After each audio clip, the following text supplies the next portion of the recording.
গতকালকে আপনারা আমি দেখিয়েছিলাম শুক্রবারে, যে আজকে তো শনিবার, যে গরুর বিরিয়ানির জন্য গরুটাকে মেরিনেট করে রাখা হয়েছিল 1 থেকে 1.5 ঘন্টা।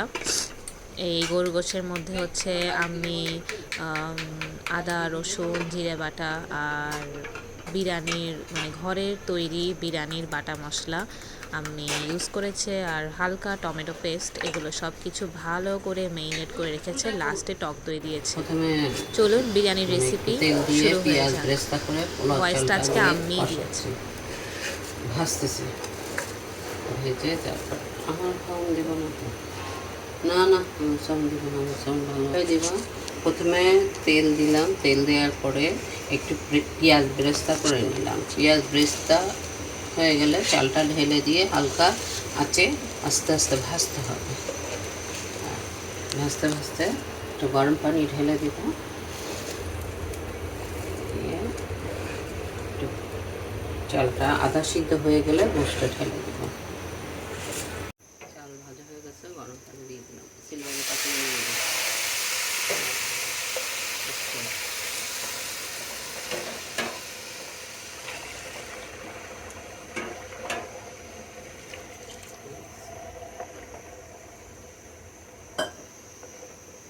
আশপাশ খারাপ হলে দেবো না, তাহলে ভিডিও ভালো হয় না। সিলভারের পাতিলে কথা বলো কেন?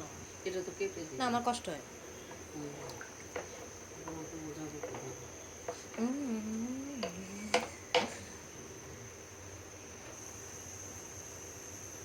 আমি আসতেছি, ঢাকনা মারছি না, ঢাকনা দিয়ে দিই।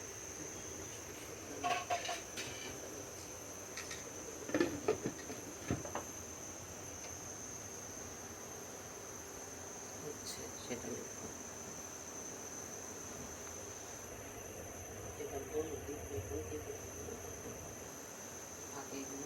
কাশি বিরিয়ানির গোশটা রেডি হয়ে গেছে।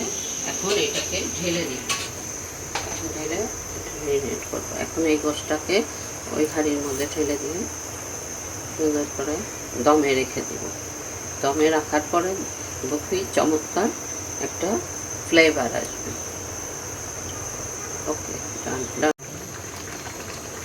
গোশটা ঢেলে দিয়েছি, ভালো করে নাড়াচাড়া দিয়ে দমে রেখে দিতে হবে। যে দেখতে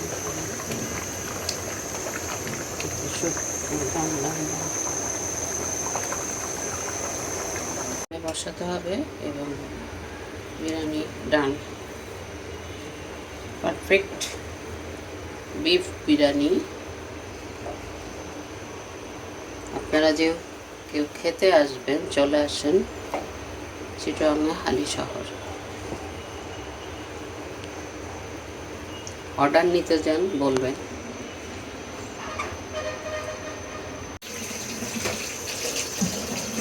মাশাআল্লাহ, আমাদের বিরিয়ানি হয়ে গেছে। দেখতে মাশাআল্লাহ সুন্দর হয়েছে, কিন্তু খেতে কতটা মজা হবে আসলে জানি না। সেটার জন্য আপনারা আমাদের বাসায় চলে আসেন। লোকেশন দিয়ে দাও। Halishahar G block, Chittagong. চলে আসুন। আল্লাহ হাফেজ।